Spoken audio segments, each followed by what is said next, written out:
nosso quinto e último painel desse nosso congresso, sobre o tema contestação e reconvenção no novo Código de Processo Civil. Convidei, e para minha satisfação, a nossa alegria, aqueceu o nosso convite prontamente, Dr. Júlio César Caires da Costa, Júlio César da Costa Caires Filho, que está aqui à minha esquerda, que é advogado, pós-graduado em Direito Processual Civil, conselheiro seccional também da nossa OAB e palestrante do Departamento de Cultura e Eventos. Então, já passando a palavra ao Dr. Júlio César da Costa Caires Filho sobre o tema contestação e reconvenção no novo CPC. Vossa Excelência tem a palavra.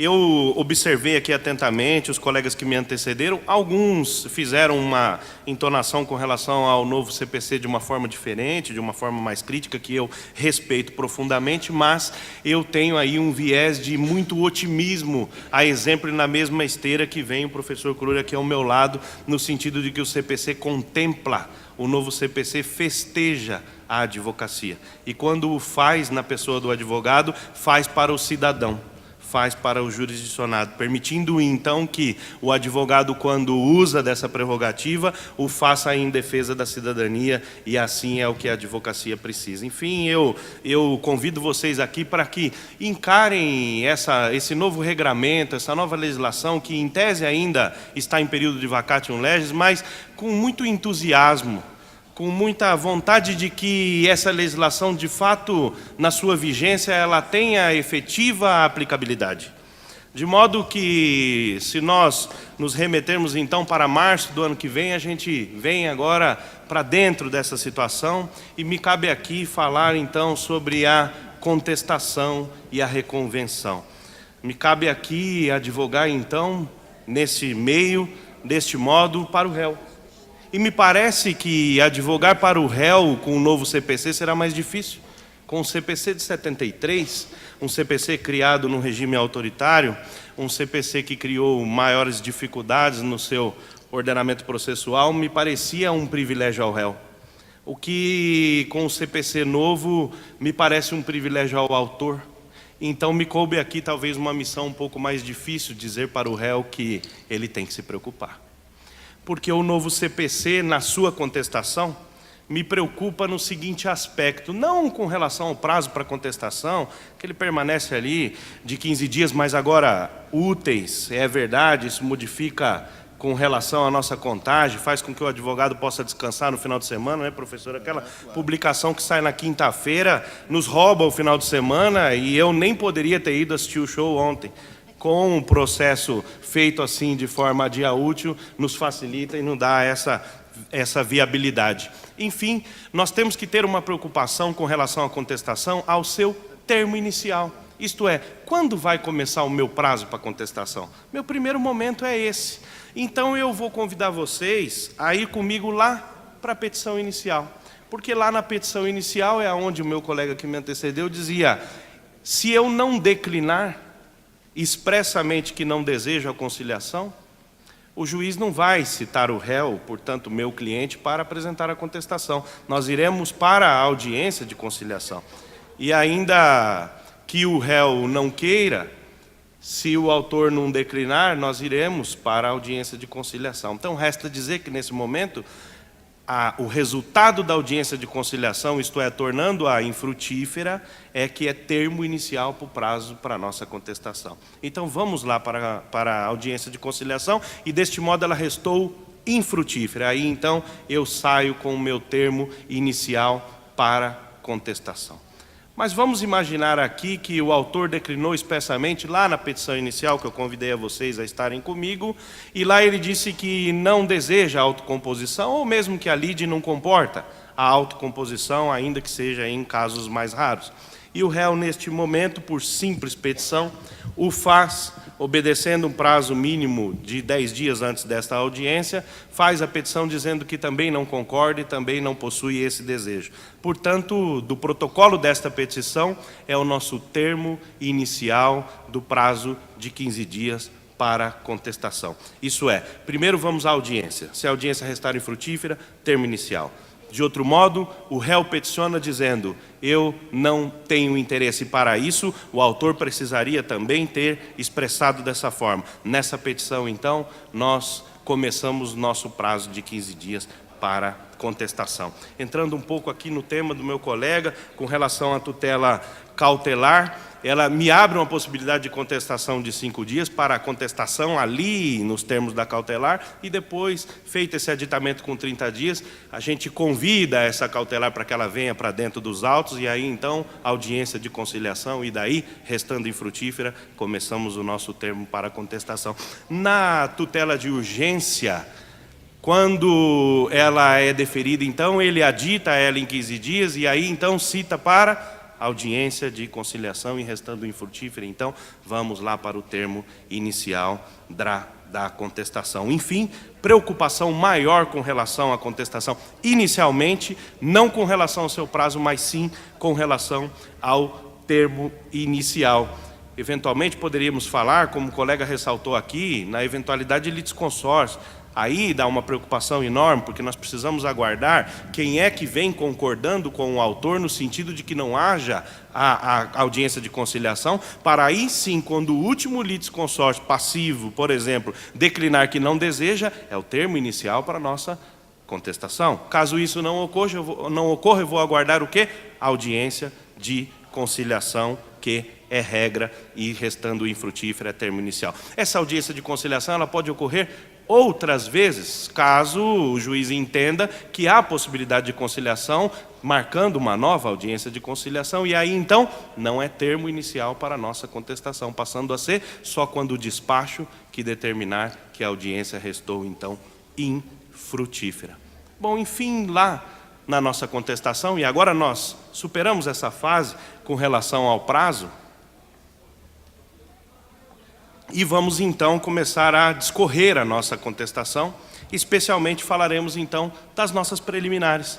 Preliminares essas que permanecem ali intactas com relação a muitos incisos, mas especialmente ao inciso 3º e ao 13º do 337, lá na nossa contestação, ele modifica uma sistemática que hoje nós temos da seguinte forma. Quando do inciso 3º, que ele diz assim, incorreção do valor da causa, hoje o que nós fazemos? A impugnação valor à causa em autos apartado, que é distribuído por dependência, aquele famoso barbantezinho enrolado um no outro, que quando a gente faz carga, acaba que escapa e sobra para a gente consertar essa história aí do barbante um no outro. Para o processo eletrônico, graças a Deus que vem o processo eletrônico cada vez mais, isso põe por terra com relação ao barbante, mas criamos então outras pastas para que isso venha anexo, por conta de que nós não tínhamos neste artigo a previsão da incorreção ao valor da causa, que passa a ser preliminar de contestação, isto é, dentro da nossa peça de contestação, sem que eu precise fazer isso em outros autos. Desse mesmo exemplo fica no inciso 13º, que ele diz assim, indevida concessão do benefício da gratuidade de justiça. Deste modo, quando nós fazemos a impugnação à justiça gratuita hoje, o que fazemos?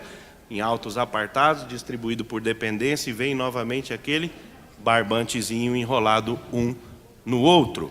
Ocorre que aí abre toda uma situação de contraditório devido ao processo legal e ampla defesa, que o Código não deixou descartado, e ele o traz lá no artigo 351, dizendo, se na contestação o réu alegar preliminar de mérito, o juiz abrirá 15 dias para o autor se manifestar acerca da preliminar de mérito, que antigamente eram 10 dias, o que nós chamamos de réplica.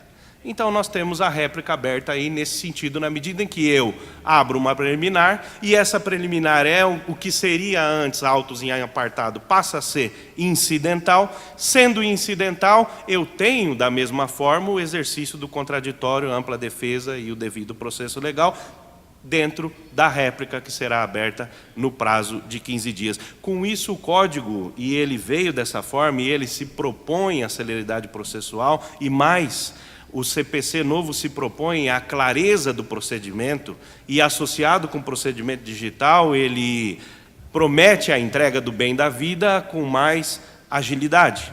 Então, sendo assim, nós acabamos com aqueles processos em apartados e discutimos tudo isso em sede de contestação. A nossa preliminar, então, abarca agora, traz para dentro essas duas questões que nos facilita, nos torna o novo Código de Processo muito mais simples nesse sentido. E eu digo simples porque muitas das vezes a gente sai da faculdade com o CPC, vira para nós um monstro.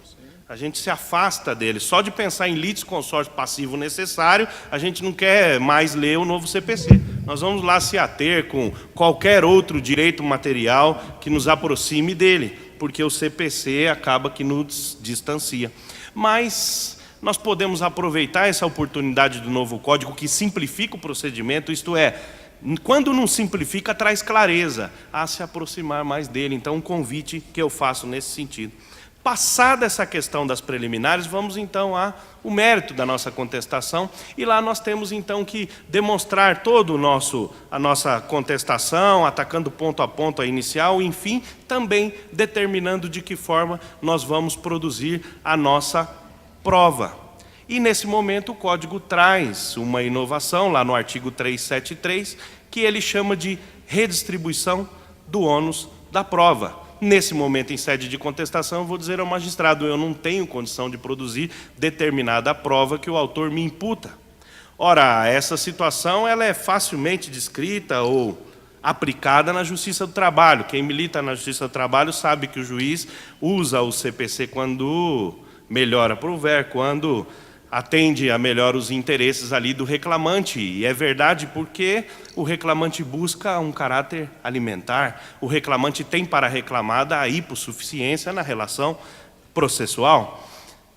Há exemplo disso no Código de Defesa do Consumidor, também a previsão da inversão do ônus da prova, que se aplica com mais facilidade pela hipossuficiência do consumidor. Mas vamos imaginar aqui que o Código de Processo Civil tem como as partes em igualdade de paridades, em igualdade de condições, e com isso, no Código de hoje, ele diz, olha, incumbe ao autor o fato que ele alega, incumbe ao réu o fato desconstitutivo. E nós temos que mexer nessa sistemática. Vamos imaginar aqui um pequeno prestador de serviço que enfrenta uma reforma de uma agência bancária e, aparentemente, no primeiro momento, isto não é relação de trabalho, e ele, em contato com o gerente, começa a prosseguir essas reformas, sequer ele tem contrato, e o gerente diz a ele, ó, nós precisamos terminar essa reforma o quanto antes, porque eu tenho que inaugurar a agência, e ele faz, até por questão da pressão econômica, por questão da necessidade de manter a sua pequena empresa. Ocorre que, quando ele se vê sem receber, naquele momento, sequer ele possui o contrato, para que ele apresente a sua produção de prova.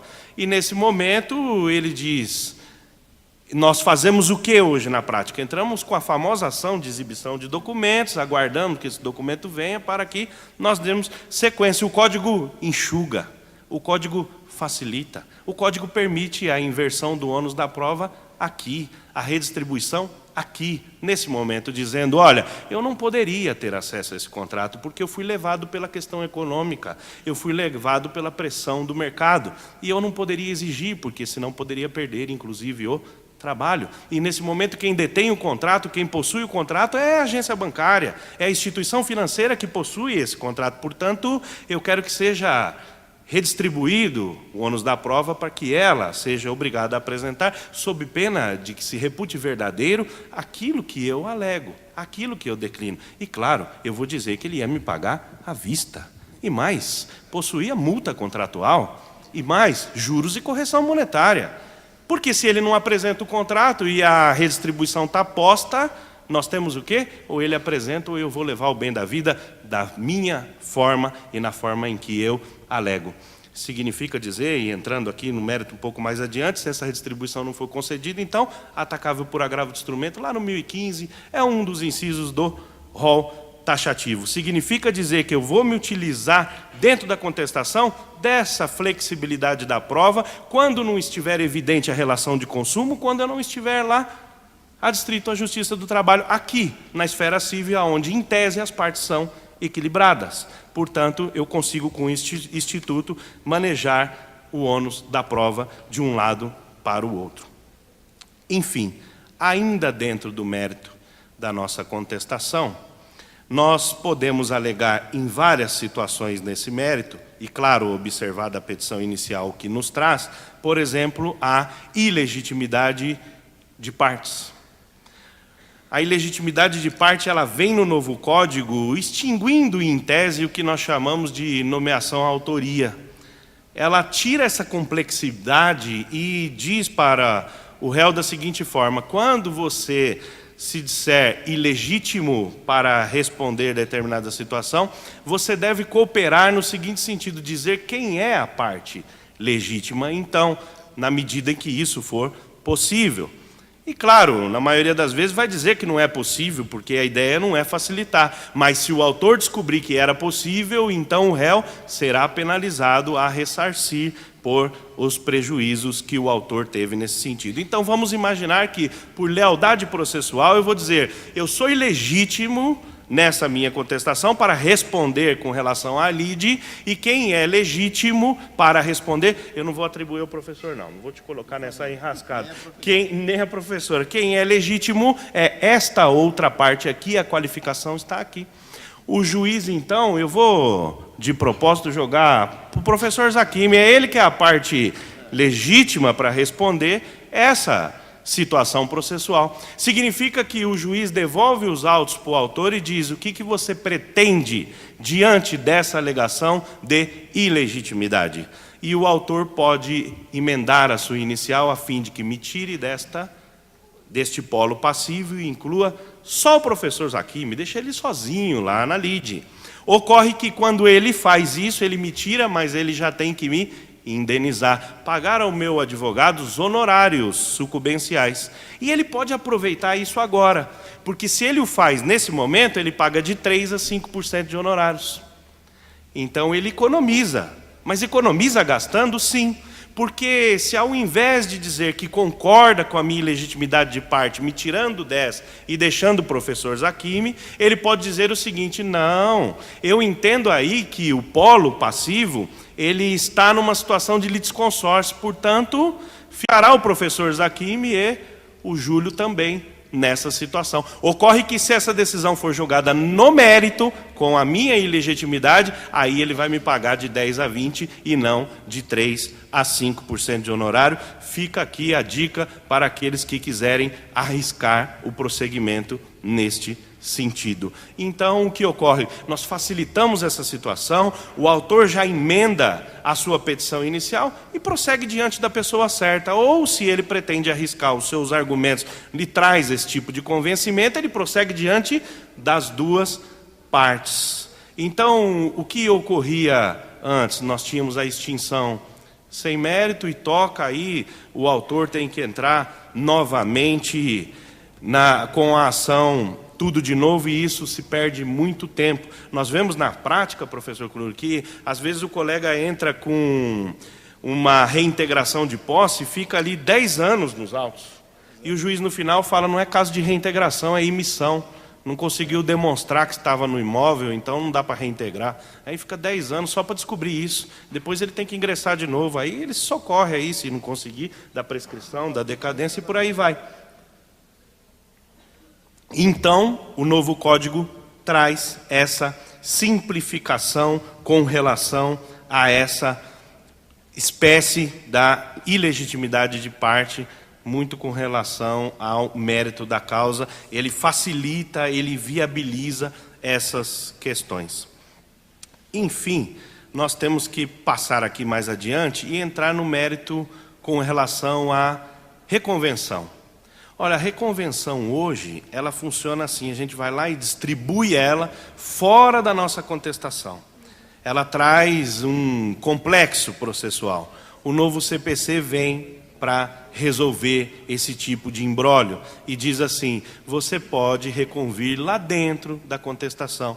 A contestação agora é um coração de mãe, cabe tudo lá dentro.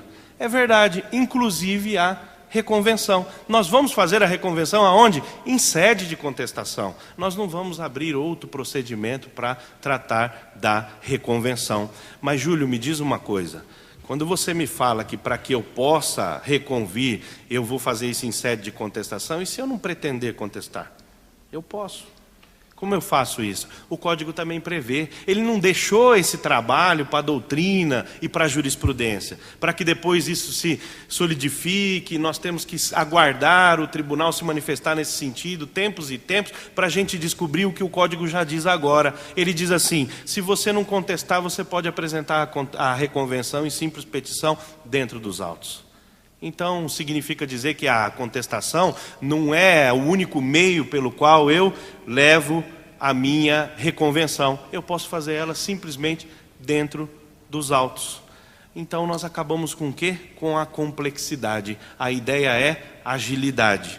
E, portanto, ficou mais difícil aqui advogar para o réu. E eu estou nessa condição aqui, tentando me socorrer.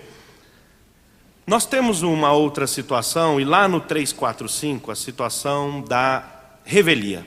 Lá no 345 ele traz um inciso bem expresso, dizendo que o juiz irá analisar exatamente o ponto alegado pelo autor. E ele verifica se é inverossímil ou se estiver em contradição com a prova. Isso significa dizer que ele não decreta a revelia de plano, caso não haja a contestação.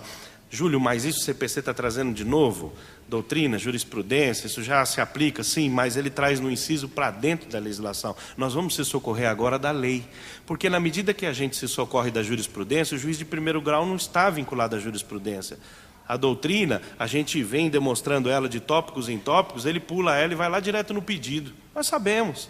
Agora nós vamos apresentar o quê? O texto de lei. Olha, está fundado em lei. O juiz está para cumprir a lei.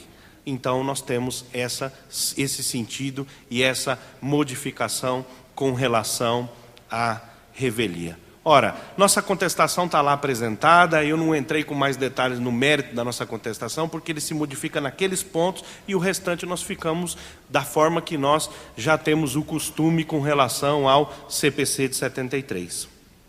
Mas após a contestação, o juiz deve decidir isso de alguma forma.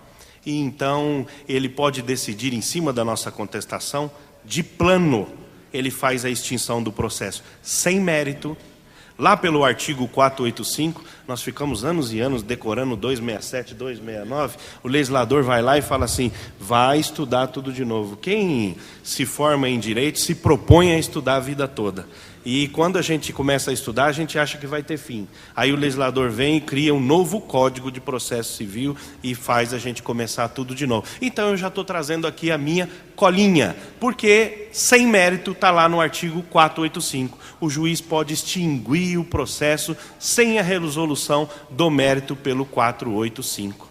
Olha, ele pode extinguir o processo já de plano com mérito? Sim, lá no 487 ele extingue com mérito. Em que situações? No inciso 2º, pela decadência ou prescrição, e no inciso 3º, quando ele homologar determinado acordo ou circunstância. Ali ele decide no mérito, ele faz a extinção do processo de plano, sem abrir maior procedimento com relação à contestação. Enfim, o juiz também pode promover o julgamento antecipado da lide. Hoje, com o CPC antigo, a gente se socorre desse julgamento antecipado da lide, porque nós se vemos ter que aguardar anos e anos no processo para aguardar um julgamento. Então, a gente implora que o juiz faça esse julgamento antecipado da lide, quando por muitas das vezes a gente já tem convicção no nosso processo que ele já comporta essa condição. Porque nós temos que aguardar. O CPC novo traz uma outra situação que não nos obriga a aguardar, mas ele mantém o julgamento antecipado da lide no 355, no inciso 1 ele fala, sem necessidade de produção de provas. Se ele observar pela contestação, onde ele fixa os pontos controvertidos entre a contestação e a petição inicial, e que não haja a produção de prova, ele então faz o julgamento antecipado da lide. Ele pode também promover o julgamento antecipado da lide pelo inciso 2 do 355, aonde restar revel o réu nesse sentido. Ora, esse recurso aqui não é mais um recurso que a gente precisa se socorrer desesperadamente, porque o novo CPC traz uma situação inovadora. É a tal da decisão parcial de mérito, lá constante no artigo 356. Olha, decisão parcial de mérito é tudo que a advocacia espera. Porque, por vezes, nós temos uma inicial de cobrança no importe, hipoteticamente, de R$5.000, pedindo atualização monetária e juros, indexador de correção por todos eles, IGPM, todos que vocês lembrarem, Selic e tudo, de preferência a gente pede tudo que pode. Enfim, o réu começa a questionar a atualização monetária e juro, mas não toca no principal. Os R$5.000 ele sequer menciona na sua contestação. Ora, nós temos que ficar esperando a decisão final para começar a percorrer esses R$5.000. O bem da vida está esclarecido, o bem da vida está incontroverso naquele momento. E por que será então que nós temos que aguardar a decisão final? Ela pode ser objeto da decisão parcial de mérito. Lá no inciso 1 do 356 fala assim: quando restar incontroverso, o juiz decidirá parcialmente o mérito naquele trecho que restar incontroverso. Então, muito cuidado com a contestação de vocês advogando pelo réu. Na medida que vocês tornarem incontroverso qualquer dos pontos alegado pelo autor, o juiz poderá decidir parcialmente o mérito. E ele pode decidir parcialmente o mérito também quando estiver, pelo inciso do 2º, em condições para imediato julgamento. Quando eu falava do julgamento antecipado da lide, ele pode fazer o julgamento antecipado da lide quando a lide comportar julgamento total. Mas se ele observar que ela está em condições de imediato julgamento parcial, ele fará a decisão parcial do mérito. Ora, essa decisão parcial do mérito, porque eu, em contestação, acabei admitindo isso, ela poderá ser objeto de cumprimento de sentença provisória ou definitiva. E mais uma vez, o novo CPC traz um esclarecimento fantástico. Se a decisão é parcial de mérito, o que eu faço para combater com essa decisão? A doutrina lá no começo, no anteprojeto, dizia: olha, isso é uma espécie de apelação, porque decidiu o mérito. E depois isso foi se consolidando, e lá no 1015, expressamente um dos seus incisos diz: caberá o agravo de instrumento para a decisão parcial de mérito. Então eu vou combater por via do agravo de instrumento. De modo que eu vou impedir que o cumprimento de sentença seja definitivo e passe a ser provisório. Então, cumprimento de sentença definitivo se o trânsito em julgado da decisão parcial de mérito. Se então a interposição do agravo de instrumento, o cumprimento de execução será provisória. Enfim, esse cumprimento, e aqui me parece que o novo código deixou escapar algo que ele herdou do CPC antigo. Quando eu falava daquele processinho amarrado um no outro, lá no parágrafo 4º ele diz assim, que o meu requerimento de cumprimento de sentença serão em autos suplementares. Então agora aqui, para o processo de papel, que ainda perdura em alguns locais, eu tenho um processo amarradinho no outro. Para o processo digital, quero crer que nós vamos abrir então uma nova pasta no Word ou coisa que o valha. Procurar uma pasta no Word é muito mais fácil que procurar uma pasta por cima da mesa, né, professor? É um trabalho danado. Daí vem o procedimento digital que nos facilita essa situação. Então eu farei o requerimento do cumprimento de sentença. Por que isso? Porque quando a lei 11.232 alterou, de 2005, alterou essa questão dos títulos judiciais, ela disse o seguinte: agora não é execução, agora é cumprimento de sentença. E a doutrina começava a dizer: se está dentro dos próprios autos, o juiz já faz isso direto, ou tem que ser a requerimento da parte? O novo CPC traz com clareza. Ele diz: no cumprimento de sentença será a requerimento da parte para pagamento de quantia certa. Mas somente a requerimento da parte? Não. Para entrega de coisa, obrigação de fazer e não fazer, poderá ser a requerimento da parte ou de ofício. Isso vem como regra expressa no novo CPC. Não tem trabalho para a doutrina, não tem trabalho nesse sentido para a jurisprudência. Regra expressa. Enfim, decisão parcial de mérito, combatida então por agravo de instrumento, sem dúvida nenhuma, porque é rol taxativo e ali está descrito. Quando eu falava de rol taxativo, traz uma preocupação enorme, porque no escritório eu tenho o costume de dizer que nós agravamos de tudo. E quando o legislador vem e me cria um rol taxativo, a impressão que me faz é que ele me algema no sentido de buscar agravar de tudo. Porque agravar de tudo é interessantíssimo. Quando nós agravamos de instrumento, nós tornamos o relator prevento. Significa dizer que quando eu interpor o recurso de apelação, quem vai julgar o meu recurso de apelação? O relator que tornou prevento no meu agravo de instrumento. O único trabalho que eu vou ter é cuidar da saúde dele, professor. Ué, ele vai estar lá, eu já tenho como no curso do meu processo saber exatamente como ele pensa, exatamente de que forma ele julga. Então eu não posso ficar sem o artifício do agravo de instrumento. O CPC se propõe a esclarecer, por isso ele criou um rol taxativo, mas ele não pode me limitar. Então ele fez lá no inciso 2º e no 13º, ele criou 2 incisos do 1015 que me parece que nos dá caminho. Porque ele diz assim, tudo que versar sobre o procedimento, para mim é tudo. No 13º ele diz assim, tudo que estiver expresso em lei, para mim é tudo. Então dificilmente não haverá situação que não caberá então o agravo de instrumento nesse sentido. E nós não ficamos mais uma vez, ainda que eu respeito a crítica, não ficamos de mãos atadas com relação ao agravo de instrumento e o socorro do mandato de segurança será mesmo em última rácio com relação a isso.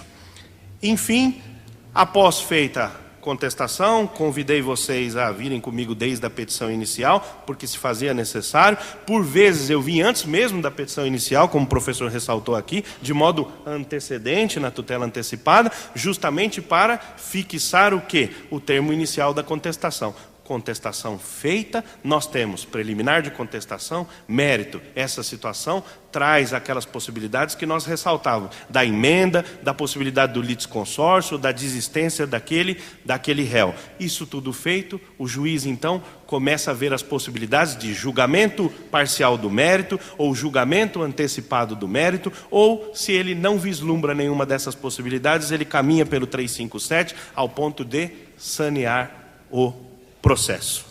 E no saneamento do processo ele vai analisar o que nós pedimos lá com relação ao ônus da prova no inciso 3º. Caso ele não encontre essa situação de julgamento, no inciso 5º ele faz então a audiência de instrução e julgamento. Nós nessa fase já passamos lá daquela fase da audiência de conciliação ou mediação, que os colegas aqui anteriores já fizeram esse tipo de explanação. Aqui nós vamos então para a audiência de colheita de prova testemunhal, para a audiência de oitiva, de autor e réu, então aqui a audiência de instrução e julgamento para o saneamento do processo. Enfim, o novo CPC, no meu modo modesto de ver, traz para a advocacia celeridade, clareza e melhor condição de trabalho. E mais do que isso, no estudo diário que nós temos que ter com o novo CPC, como o professor Clure ressaltava aqui, merece uma lida, merece uma revisada em todo momento. Mais do que isso, é que o Criador possa abençoar a todos no esclarecimento do nosso dia a dia de estudo. É o que eu desejo a vocês e a mim também. Muito obrigado pelo dia de hoje. Agradeço.